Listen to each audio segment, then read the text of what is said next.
First is our solo drills to improve footwork and strokes. So when you're by yourself, it doesn't mean you can't train. There's a lot of stuff that you can train. One is going to be our footwork. What we learned in the first module are 4-corner or 6-corner footwork. Now what we want to do is imagine shadow footwork. So one, what you can do is imagine you're playing by yourself. Boom, footwork, boom. Where's your opponent hitting? Boom, like this, like this. Another way is, Paul, if you come here and point, you can have someone point for you where to go for your footwork. So he will point and I will head in that direction. So boom, go.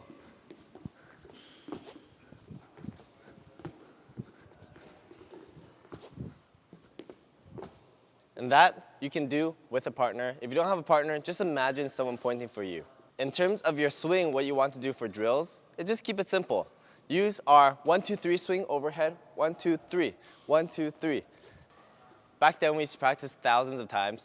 If you're more comfortable, you can add in your scissor kick. 1, 2, 3. 1, 2, 3. 1, 2, 3. So most of the solo work, I would say, is going to be the physical conditioning work. You're going to do a lot of footwork and swings. But what can we do when we have a partner of equal level, which is, let's say, more amateur and beginner, but they don't know how to serve multi? Well, there's a few shots that we can work on. One is the basic routine that we all go through in warm-up. So first, we're going to start with our drives. So you'll just be driving with your partner and focusing on hitting it to as close to the tape as possible, focusing on that control. For this, you don't want to be hitting hard, only with control, as tight as possible to your partner. From here, what you want to do is now the clears. After drives, you're going to be clearing half court with your partner. So just up,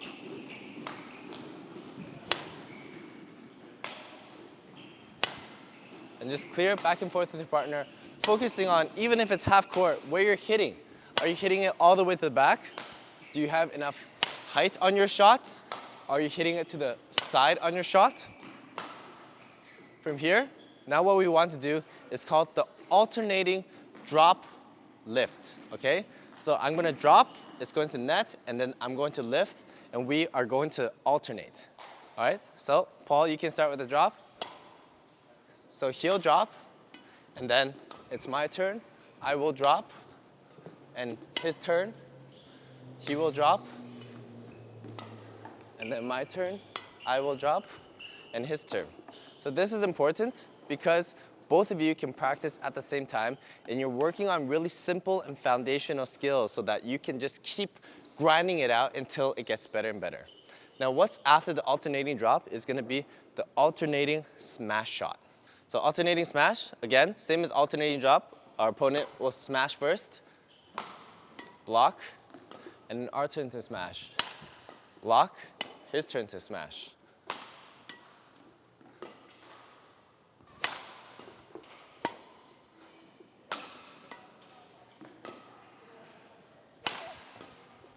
Now, when you're hitting these shots, you don't want to be focusing on kill, kill, kill. First is control and consistency. You want to be doing it at 70% every time, and then 75, 80%, increasing, okay? We want always to have consistency in everything we hit, not one-shotting. So control, so that you're not spending your time picking up the bird, and more time you're spending on practicing. Lastly, from there, after the alternating smashes, what we can do with a partner is net shots. Now, we talked about the 4 net shots earlier in gameplay. As we're practicing net shots, we can work on a combination. It can be forward, inwards, and outwards. Same thing for backhand, inwards and outwards. So you'll just be netting back and forth with your partner. So one is you can do without spin, just hitting it back and forth, keeping it nice and consistent. And once you have that down, you can try adding spin. So we'll try spinning the bird as tight as possible so that our opponent cannot hit it back very well. Spin it. You can even try aiming for the tape, doing a net roll. All right, we'll do 1 net roll. Oh, do 1 net roll. 1 net roll. 1 net roll. 1 net roll. There you go. All right, next we're going to show you 10 conditioning exercises for strength and agility that you can do by yourself anytime to increase your speed and strength on the court. So we'll have 10 exercises that you can practice, and Paul will be demonstrating for us. The first thing that we can be practicing is our high knees, all right? So get into our high knees position, and we're gonna be putting our hands forward so that they're hitting our knees each time, and we wanna be driving our knees faster upwards. And when you're doing this, you kind of want to accelerate, up, up, up, up. Okay, so not same, not 1, 2, 1, 2, it's up, up, up, up, yeah. And then what you can do is an alternation between slow and fast. So this is slow, and then for 5 seconds, we're gonna try doing really fast, all right? Ready? Go, fast, yes. Use your core, keeping it tight so that you can go faster while staying high, okay? Okay, stop. So that's our first exercise. Our second exercise is going to be more on our split step and our lunge into our squat. So that's gonna be our full squat into sideways lunge, okay? Full squat into sideways lunge, yeah. Full squat. When we're doing our full squat, our feet don't need to be so together. It can be slightly shoulder width. Full squat, okay? All the way down. We're gonna come all the way down our full squat and then into a side lunge, okay? And the other side. Quick, we wanna keep everything quick, so there's no looseness. So everything needs to be together when we're doing this. It needs to be together, together, together. There's no floppiness while you're doing this, okay? No floppiness, together, faster. Faster. The squat is taking too much time. You'll see when Paul is doing this, he is ooh, ooh, ooh, ooh, like this, all right? We wanna keep it all together, boom, boom. Of course, I'm not squatting all the way down right now, but together, down, your whole body needs to stay impact the whole time. Next exercise is going to be our fast feet. Now, Paul, let's demonstrate a fast feet for them. Yeah, we're going to be alternating our feet as fast as we can, using our hips to strike down. Now, what we want to do for this is imagine striking the ground even harder. Strike it, yes. You want to hear that sound when you're doing fast feet. You need to strike that ground, okay? Now we can go a little bit slow, alternate between slow and then fast. Strike hard, big, yeah, okay, good. That's our fast feet. Our fourth exercise is going to be our normal alternating lunges. So just lunge, back, back.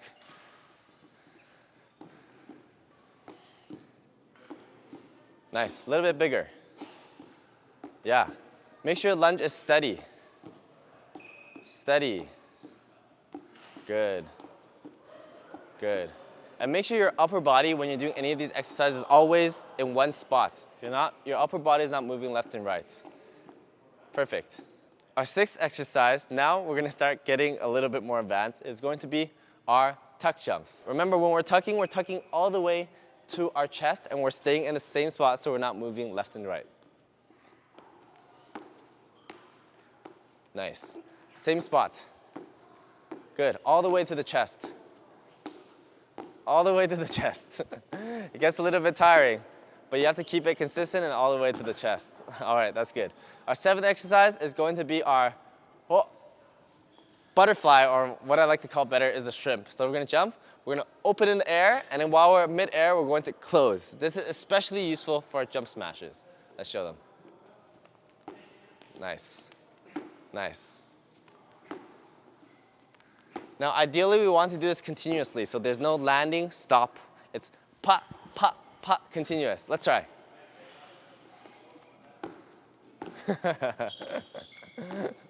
Paul's physical needs a little bit of work. Our eighth exercise is going to be one of the most basic exercises, but we're going to do it very well, and that's half squat into full jump. Now, when we're full jumping, we want to feel the 100% release of all of our muscles, so not just like a half jump like this. Boom. As much as we can, fully into the air, like we're doing a 1 max rep jump. All right, let's do it. Using our arms. Yes. Perfect. You want to feel like you're pushing off with your calves as much as you can, and you're using your arms to swing you up even more. Higher. Perfect. One more. Now, last exercise is going to be the one I hate the most, and those are going to be wall sits. So what we're gonna do is come over to this wall, and we are going to sit against it 90 degrees, okay? So our back completely against the wall, 90 degrees. You can do this for 30 seconds, for 1 minute. Back then we used to do this for 10 to 15 minutes, and this is just gonna work on your quads, and help you prevent injury as well. We're going to be starting with our grip and hand position, okay? I'm going to come a little closer to you. I hope you don't mind. So this is our badminton grip. We talked about how big and small the grip should be. Now let's talk about how our hand is supposed to properly go on this badminton racket. So we talked about handshakes, and it's exactly the same. So place your racket vertically like this, and from there we're going to go straight in just like a handshake and just slowly wrap it all the way around. Now how this should feel is, first, you should have this V on the vertical of the racket.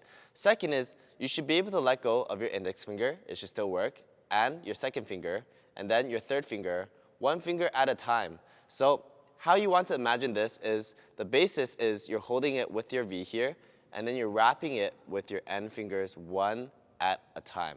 Now why this is going to be important later on, because badminton power is going to be generated like this, moving forward with your fingers. So your fingers are wrapping around it one at a time, kind of like a come here, okay? So you do come here, and that's your badminton grip. Now let me teach you all the footwork and basic movements on the court. Now this is going to be the foundations of footwork. There's a lot of varieties of footwork which we'll cover later on.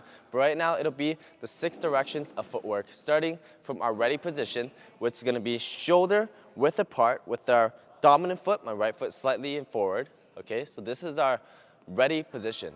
Now, no matter which angle which move in on the court, it's all going to be the same technique, okay?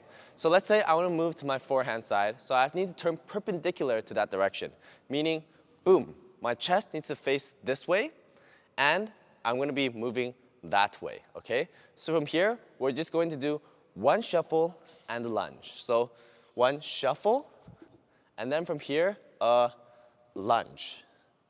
So if we put that all together, it'll be turn, shuffle, lunge. All right? One more time. It's going to be facing forward. First, I'm going to turn that direction, perpendicular. Turn. Of course, my face and racket is facing that way. Shuffle, lunge. Now, this is going to apply to every side. Same on our backhand side. So if we're going that way, we turn first. Turn, okay, perpendicular, shuffle, lunge, okay? Then put that all together. Turn, shuffle, lunge, okay? Same thing for the back side as well of the court. What we're going to do is turn, we're going this way, shuffle, but instead of lunge, it's jump and swing, okay? So one more time. Turn, shuffle, jump, swing. Backhand side, we're going to turn, perpendicular, shuffle, jump, okay? And on our jump for the backcourt, we're doing a scissor kick. So meaning we're jumping off our right foot, landing on our left, and stepping forward, switching, a scissor. Now for our defense footwork, we're going to keep it simple with just one step and one step with your dominant foot. Now let's talk about forehand and backhand strokes, and first we're going to talk about the grip. So I taught you before, this is the neutral grip, our handshake grip, okay? Now first let's talk about the backhand because it's a little bit different. So for the backhand, our racket is going to turn to the right a little bit. Why? Because for our backhand, we want to use most of our power on our thumb. So it's going to turn to the right, and our thumb is going to be on this flatter surface of the racket handle. And what that's going to do for us is we can push using our thumb so our racket face stays forward, and that's going to be our backhand, okay? For our forehand, we're going to turn our racket in the opposite direction slightly, okay? And what we're going to be using is not these two fingers together, but our index finger mainly pushing forward, okay? Not like this, your finger's not there. It's this curve around your index finger combined with the bottom of the grip pushing forward like that, and you'll see our racket face is facing forward as we're using our index finger. And the last thing to learn in this module is our serving techniques. Of course, first, we'll talk about high serves and then low serves. All right, first, let me show you how to do the high serve. We're going to face in this direction, but I'll face this direction for you. So for the high serve, let's break it down into 3 essential parts. It's going to be 1, 2, and 3. 1 is our feet are going to be shoulder width apart with our left foot, non-dominant foot, pointing slightly forwards, okay? And our body's gonna be perpendicular to where we want to serve. Now, our one position is going to raise our birdie hand and our rack hand both up, so we're ready to swing. Our two position is gonna be a combination of dropping the bird, guiding forward with our hip and our elbow, and extending our wrist backwards for the shot. Now, our three position is when the bird is dropped to our optimal hitting area, and we're following through still with our hips and our elbow, and using our wrist at the last moment, carrying through the shot. Now, this shot is not a tap. It is carrying all the way through and upwards, and as you finish the swing, you're gonna let your momentum carry forward and step forward. So this is what that's gonna look like. One is you're going to set up open, two, lead into your position, and then three, forward and land. Okay, let me do that one more time for you. 1, 2, 3. Okay, and all together, full speed, it should look something like this.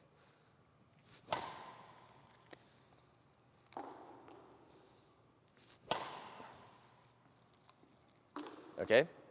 If you're just practicing serving, you don't need to step forward. But in the game, after you serve, you're stepping forward so that you can come back into your ready position. Next, let's talk about short serves. Short serves is what you're going to be using in double. Now, I would not recommend for any of you playing singles to short serve. I know you see professionals do it, but you should only do that if your opponent can one-shot jump smash you.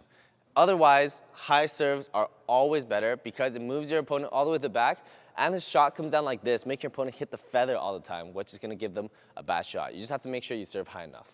But for double short serve, what we're going to do is we're going to hold our birdie just on the feather right there, okay? Pinky up, I like it because we're fancy.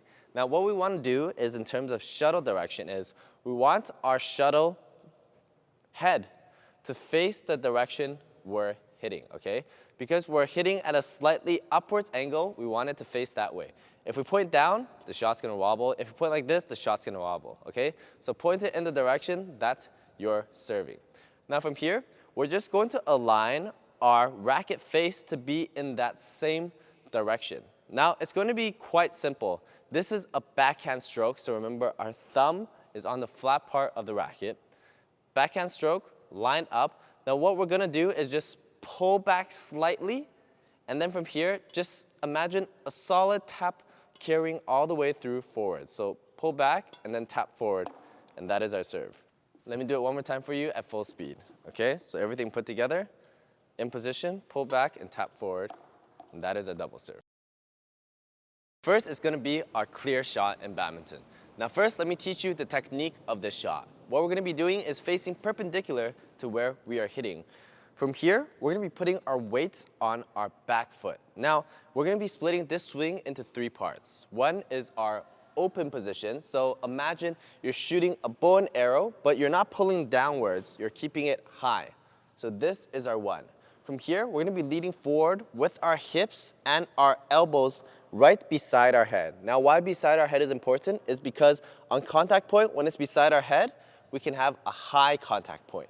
If our elbow is beside our head, then our contact point will be low. So 1, 2, hips and elbow, and 3 is gonna be your pronation of your forearm, wrist, and fingers. Now you have to imagine when you're hitting a badminton shot, it is not forward and back. It is like a whip, like a Beyblade, okay? So you're whipping it forward and turning it sideways using our forehand grip, so using your index finger to hit. So from here, 1, 2, pronation forward with your forearm, wrist, and forehand grip fingers, and then you hit. On your 3, you just follow through and let your momentum come forward. So it'll be 1, 2, and 3 forward.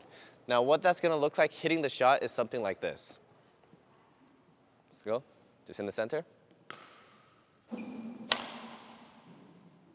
In the center.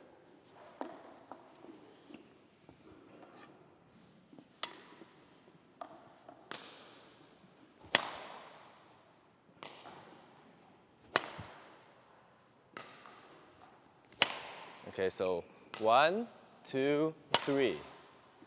1, 2, 3. 1, 2, 3. 1, 2, 3. Okay?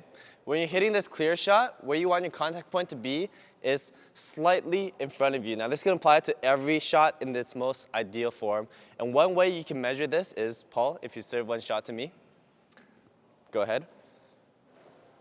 You're going to let this shot land right where your front foot is, and that's going to be where you want to be contacting your shot. Okay, those are the clears. What's next? Drop shots. All right. Next is our drop shots. Now, this is going to be the same as our clear shots in terms of the swing. The difference is our control at the end. Instead of hitting our shot upwards here, we're going to be hitting it downwards and using more of our fingers to control the length of the shot.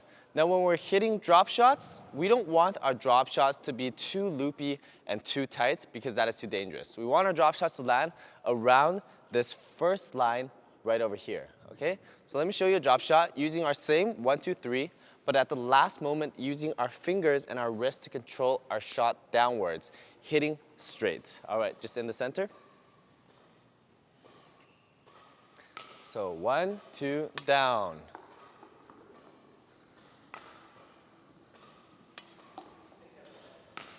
One, 2, 3.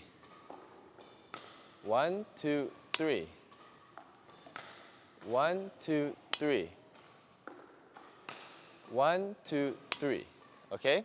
So same as our clears, 1, 2, and on the third shot, just finishing more lightly and carrying it forward down.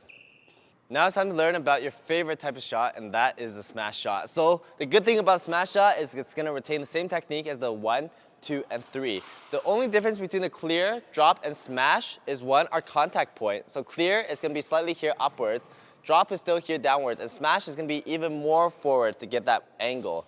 And the difference is that on the smash, we're going to be generating more power using our forearm, wrist, and fingers down. So what that's going to look like is still 1, 2, but instead of the clear, instead of the drop is 3, down like that, okay? For this, you want to be using a little bit of your chest. You're feeling it as you're bringing this whole thing down, and it's going to look something like this.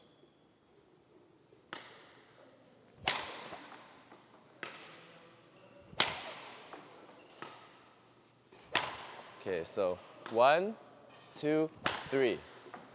1, 2, 3. 1, 2, 3. 1, 2, 3. Now for the smash shot, you want to really focus that you're finishing forward and quickly and downwards. And angle and placement is more important than generating power. Our first shot is going to be the drive shot. Now what the drive shot is using the midcourt hitting left to right. Now remember our forehand and backhand grip, right? So our forehand, we're going to be using our index finger to be hitting our forehand drives, and our backhand, we're going to be using our thumb to be hitting our backhand shots. Now how you want to be hitting these shots is, these shots are going to be beside you, but you don't want to be hitting them behind you because that's a recovery shot. On a drive shot, you always be wanting to hit it 45 degrees in front of you, okay? So you have to predict quick, come in front, you pull back, you'll leave a little bit of gap on your grip, and then use your index finger to push forward, okay? Pull back, hit forward. Same for this side, you come back, use your thumb, pull back and push forward like that. So 1, 2, 1, 2. So in terms of breaking the swing down, it's quite simple. It's pull back, forward. 1, 2, 1, 2.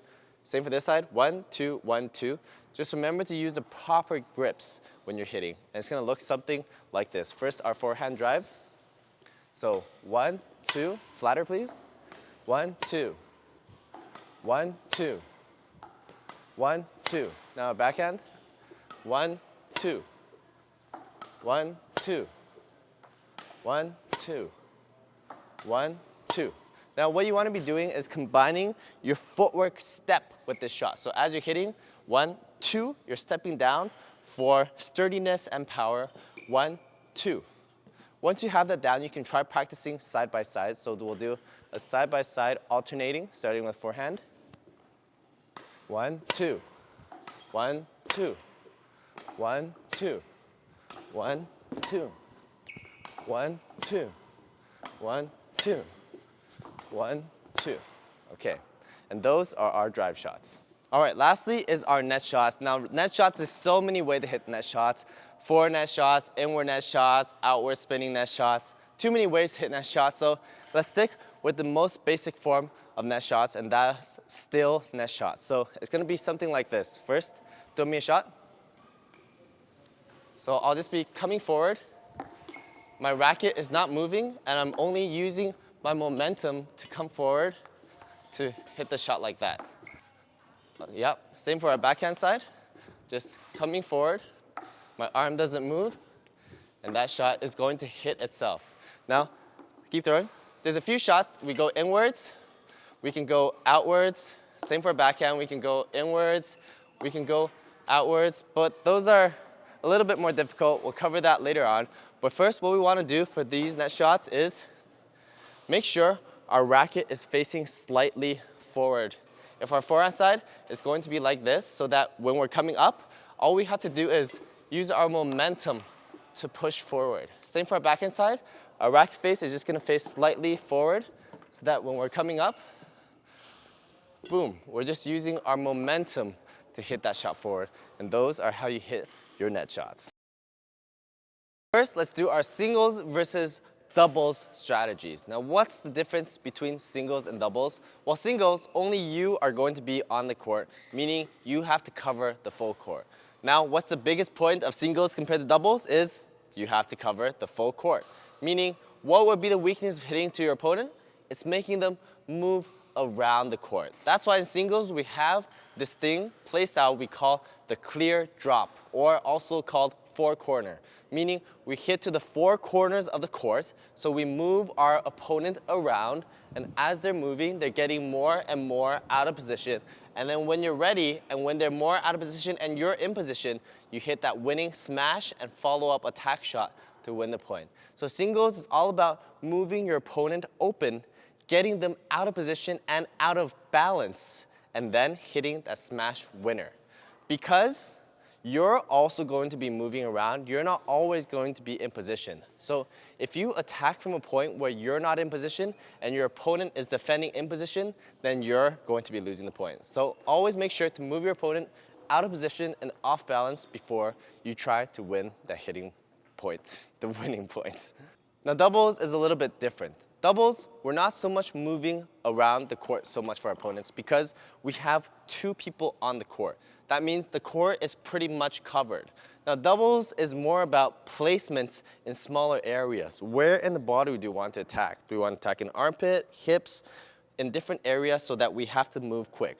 The thing about, even though your opponent is covering less of the court, you also have two people, meaning you're going to be attacking faster with follow-ups, and there's less time between every shots. That's why in doubles, you don't rarely see people clear dropping, moving them around, because the back person should always be ready to attack, and the front person should always be ready to cover.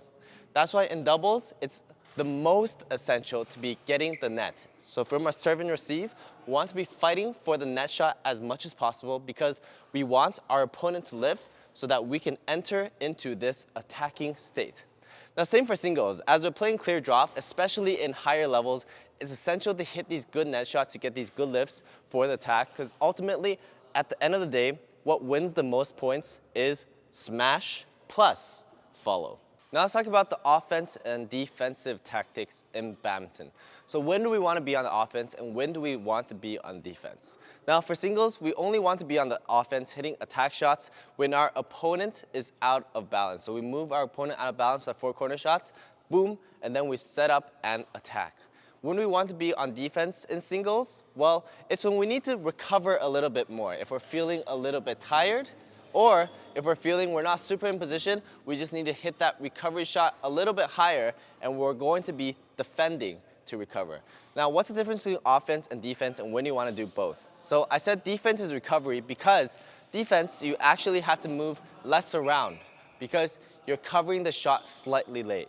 For offense, you have to move more and be all the way in position. So you're moving more and using more energy to be on the offensive. So you want to make sure in singles, when you're on the offensive, you're sure that you can win the point. Otherwise, you're going to be burning your energy. But you also don't want to be on the defensive all the time because while you are saving energy, you're also not winning any points. For doubles, it's slightly different. For doubles, you pretty much always want to be on the offensive. Unless you're really beginner, then you can think about it. But your defense has to be very good. So for doubles, the only way to win points is to really have that smash and kill.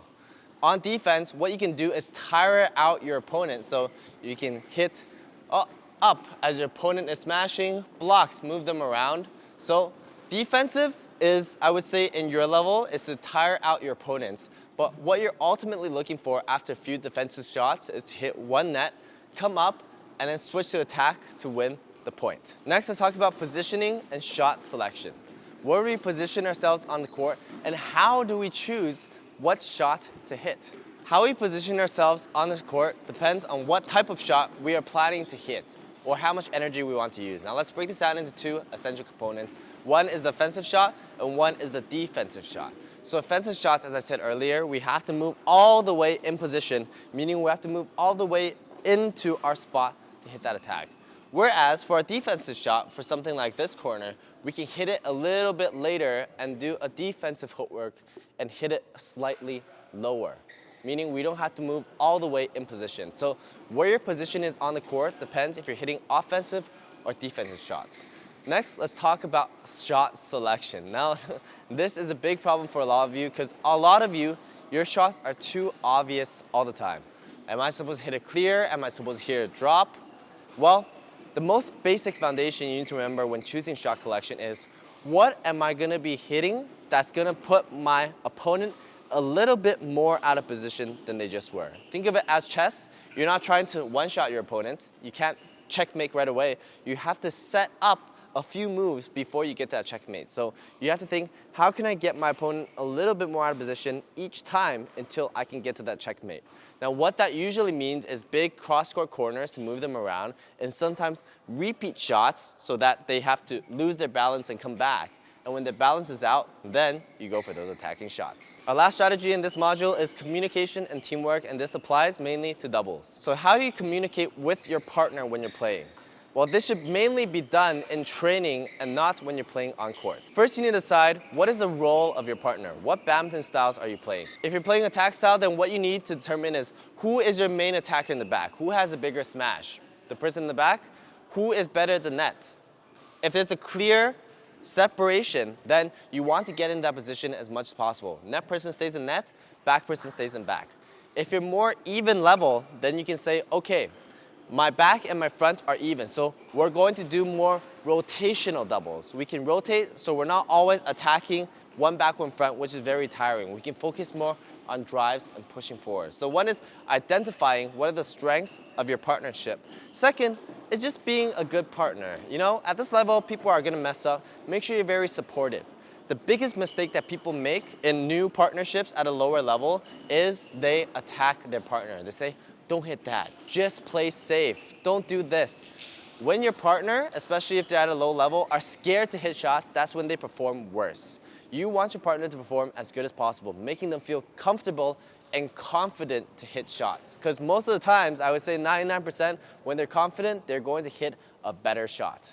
So make your partner feel good, they'll hit better shots, and you will get better results. First, we're going to talk about analyzing and correcting grip issues. Now, how do you tell if something is wrong with your grip? Well, one thing is, are you finding yourself always too late on your swing? That could be because at the front of your court, maybe you're holding it too far back on your grip, meaning your racket is super heavy and you're not able to swing super fast. At the front of court, you should be holding at the front of your grip so you can swing faster. Or maybe the other way around. In the back of your court, are you not generating enough power on your smash? Maybe that's because you're holding it too forward. Holding it in the back will generate more power on that swing. Another thing you need to be always wary of is when you're holding your grip, am I able to keep it loose? Am I able to let go, grip, let go, grip? Okay? That's one thing you always need to focus on.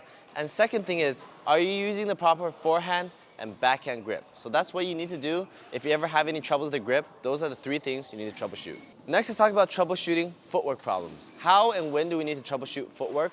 One is if you find yourself always late to the shot for some reason. One, that's probably because, boom, your push-off is not fast enough. Second, you might find yourself that your position is not always the correct at the bird. It's always too right or too left. Now there could be a few reasons that this happens. One is because you moved and tried to guess before the bird come out, so you weren't actually following the bird. And second is you're not adjusting your position properly before you move and you're just moving right away. Now, one thing you might notice when you're doing footwork is maybe your feet is always tangled up, or you're actually just running instead of doing the proper footwork. One, if you're just running, that's because, again, boom, you're not pushing off on the initial step.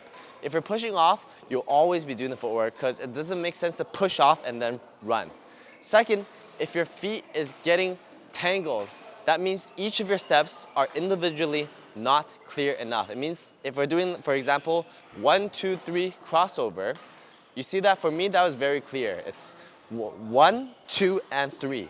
But sometimes you might be trying to do everything all together, doing 1, 2, 3 all together. So make sure each step is striking the ground very clearly and very separately. Those should cover your main footwork issues. If you have any other footwork issues, just make sure to go through the basics of what we covered.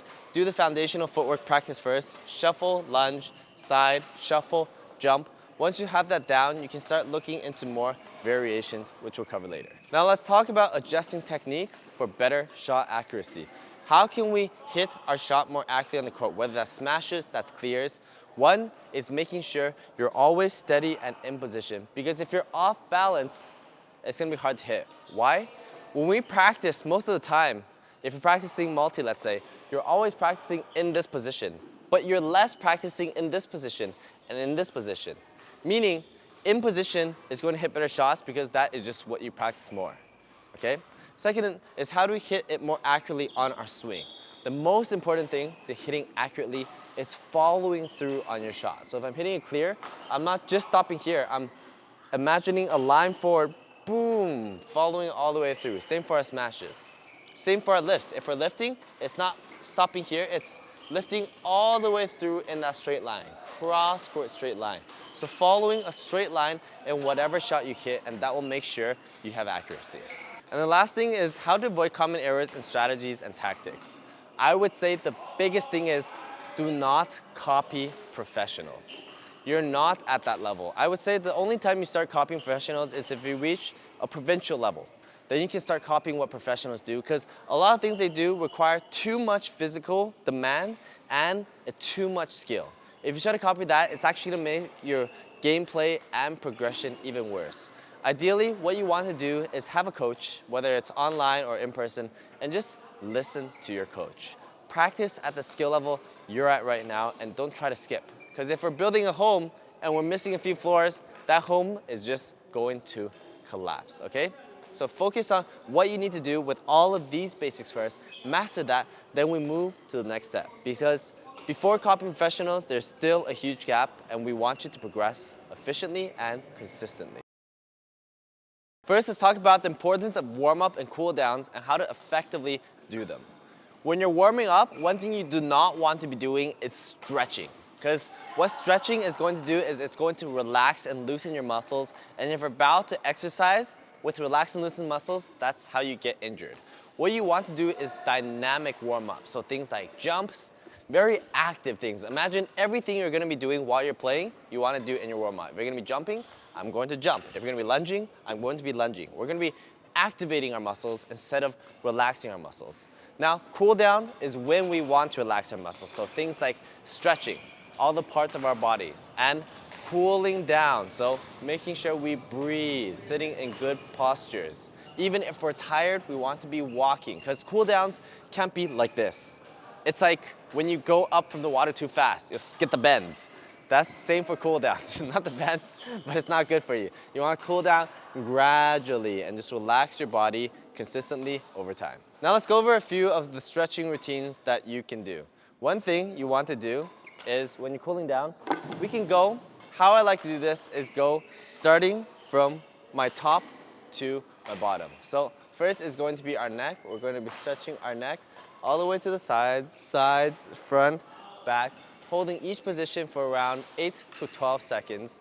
And then coming down from here, we can do our arms, stretching. This is our shoulders. And over here, stretching back, we're gonna lock our arms and just push back with our head. And that's gonna stretch our whole area over here, switching sides, okay? From over here, what we can do is we want to turn our body and stretch. This is kind of like our back. So extend our arm outwards and stretch like that. Extend our arm outwards and stretch this whole line over here. Now moving down from our hips, we can do sideways hip stretch. You'll feel it on the inside over here as you're doing this stretch. You can also do forwards and backwards. Now when you're doing this, make sure your core is locked because you don't want to overextend anything. Now from down here, of course, we can do our legs. So one is bending over, keeping our back straight as possible. Because if you bend your back, it's okay, but not as good. If you keep your back straight, you can focus on this entire hamstring stretching down. And of course, you can also do your quads, holding your legs up like this, alternating on each side. From then moving down, there is our calves. Okay, we're gonna stretch our calves like that. And that's pretty much all the stretches you need to do. One last one I like to always do is doing open legs, so like a hamstring stretch, but instead you're gonna get more of the inside and bending over and putting your hand down. All right, now let's talk about strengthening exercises for key muscle groups. If you only had to work on a few muscle groups and they are core to the sport, what would it be? One is gonna be your grip and forearm strength. So one way you can do this, I would say, is with pull-ups. Because pull-ups really require you to have enough grip strength to pull up your whole body.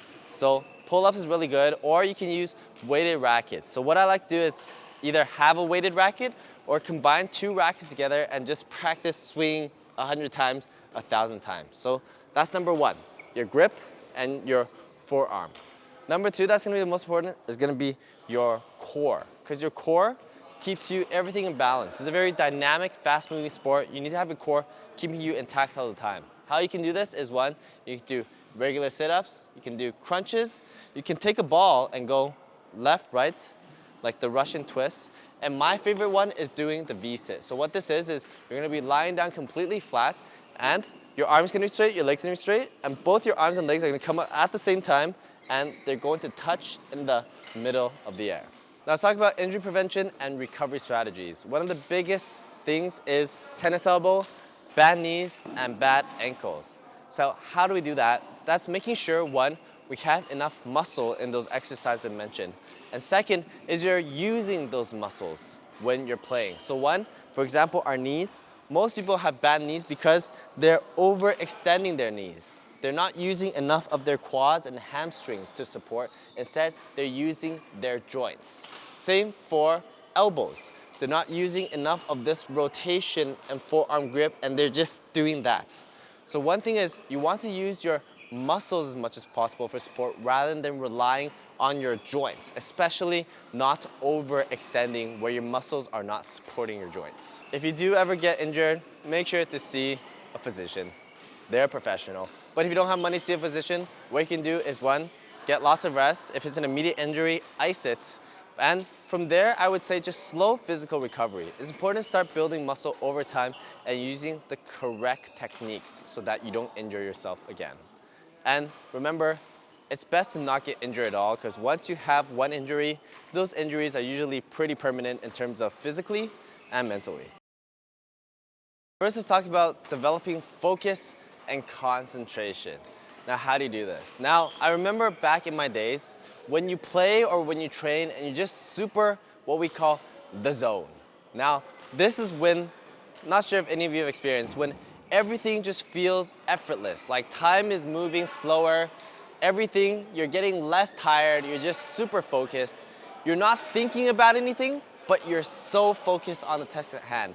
And that's what the zone is. Now, how do you get into the zone? Well, there's a lot of factors. One is being comfortable with all the factors around you and being able to push all of that out because you know all those distractions are not going to affect you. Second is so being used to so many things happening around you at once and focusing on what you're doing. How do you get in the zone? That's actually a really good question. But what you can do actively to focus on your concentration is really think actively, what am I doing right now and how do I do it better? If we're thinking you're just doing clears, okay, or just hitting clears, you could just be hitting clears with no active goal. Or you could be thinking, what am I doing right now? Oh, I'm hitting clears. What is my goal? To hit more accurately, okay? Identify it, and then from your identification, how do I do that? So you're always actively thinking about what you're doing, and that's going to focus your concentration and take away the distractions around you. What about gameplay? And what about gameplay and tournaments? How do you focus? Well, we say training is where it happens. Usually in tournaments, you only perform 80, 70% of what you are like in training. So make sure your training is at 100%. So when you're in those tournaments, you're ready to play at 80%, because that's just realistically what's gonna happen. Dealing with pressures and nerves. All right. Let's talk about how to deal with pressures and nerves, okay? What if you're feeling too scared, you're feeling too nervous? Well, this is all normal. Why do you feel this? It's because one, you're not prepared enough. Second, you're not experienced enough. So having pressures and nerves is totally normal. That means you're performing at a level that you're not comfortable with. So how do you get over that? Become comfortable. So again, you're not experienced enough and your level is not there. You have to make enough mistakes during your training, put yourself out there so you can feel comfortable doing bad. Because one thing about pressure, a lot of self-inflicted pressure is you put pressure on yourself to perform better than you are. But that's realistically not the case. So get used to performing bad, because that's what you are, okay? Put yourself out there, expect failure so that you can improve and reach success. One method you could use is visualization and self-talk. Okay, visualization is imagining you playing super well on the court, imagining whoever you are, Lin Dan, Peter Gade, you hitting on that court. One, that's gonna give you confidence. Second is self-talk. Just talking to yourself, because this works. It's proven. Say, Alex, you can do it. Alex, you're the best. Just focus. All we need to do is smash down. Even while you're in the game and you're playing, okay, right now, what do I need to do? Right now, I need to move him around more. His weakness is this. Talk to yourself. Because saying it is kind of like writing it. It's an active reminder and triggers more active thinking. Last is goal setting and motivation. Goal setting in your training, in your drills, and goal setting in your life. Having clear goals. What are you trying to achieve? For shots, these certain shots, my goal is to do this. I'm not doing the shot for the sake of being there. I'm doing the shot because I have a goal. And how do you stay motivated in your training?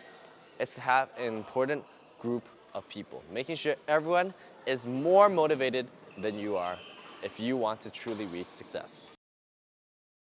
First, let's talk about our advanced serves and serve techniques. Now, this is super important because this is often going to set you up for lots and lots of points. First, let's talk about our serve, our high serve, and our serve positioning. So, our high serve is going to be serving to the back of the court.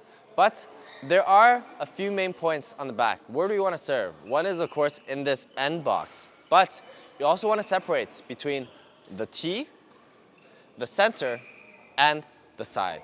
Now, what's the difference? If you serve to the tee, you see that every shot they hit is going to be going out from the center, meaning you have a better chance to cover shots earlier and you're going to be moving less. Now, on the other hand, what does it mean to hit shots here? You'll see by serving here, you've created a really big angle for your opponent. They can hit straight down the line, or they can hit this big cross-court shot, meaning you have to cover more, but it also puts them at risk at hitting a good shot, because if it's not perfectly straight down the line or if it's not perfectly to the side, if they hit it slightly off, they have to cover a lot of the court. So think really hard what your opponent's strengths and weaknesses are when you're serving. Do you want to play it safe on your serves and make sure you can cover it? Or do you have the bet that their shots are not as good and you open the court more of them on your serve? Next, let's talk about high serves into short serves. So high serves is this position and going into our short serves. Now, we don't want our opponent to be standing in the back of the court all the time, so we have to be ready when we're high serving at the last minute, just holding our shot in that contact position so that it goes to a short serve. Now, one thing I like to do on top of this, I would say, is very unique to myself. My secret serve that one-shots opponents sometimes in tight situations, 1919, 2020, is doing the high serve into the low serve. People will think it's a low, they can tell when you're doing a low serve. And then from here, last minute flick serving again. So they'll go back, forward, back, and then they're out of position and you win the point. So what that's gonna look like is high, low, high. Fun.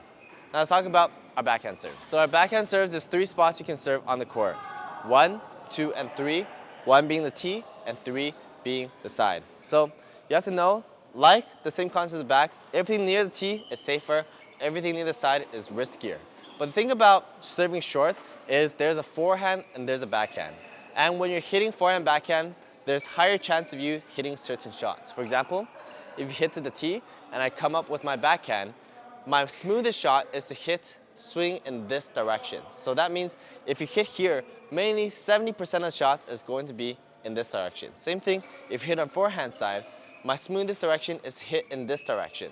So one thing you can catch is the left and right shots of your opponent. Of course, there's also high, low, and many more. But let's talk a little bit about the types of serves we can do. One thing is we can do the soft, short serve. What that's gonna do is land right on this line. And what that's gonna do, because it's slower and softer, your opponent will want to hit tighter shots and hit slower and over you because they have more time. Now the second version of this is flatter and further hard serve. So we're going to serve flatter and harder. It's going to land around here. It's going to come into our opponent, meaning our opponent has less time to react, and they will, one, hit a faster shot back because they have less time. And second, because they have less time to hit, they're most likely to hit whatever they're most comfortable with.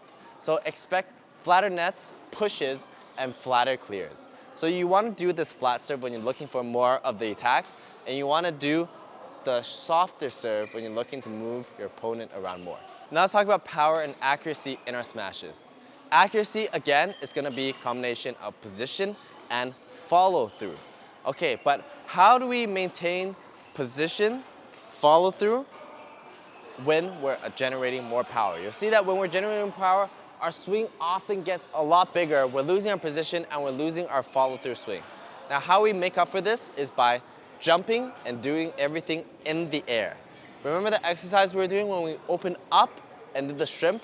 This is very important. So what we're doing is when we're moving, we're jumping, and as we're in the air, because instead of using a bigger swing to hit, what we can now do because we're in the air is use our whole body to generate more power. So our swing can still stay the same size, so we have our accuracy, position, and follow through.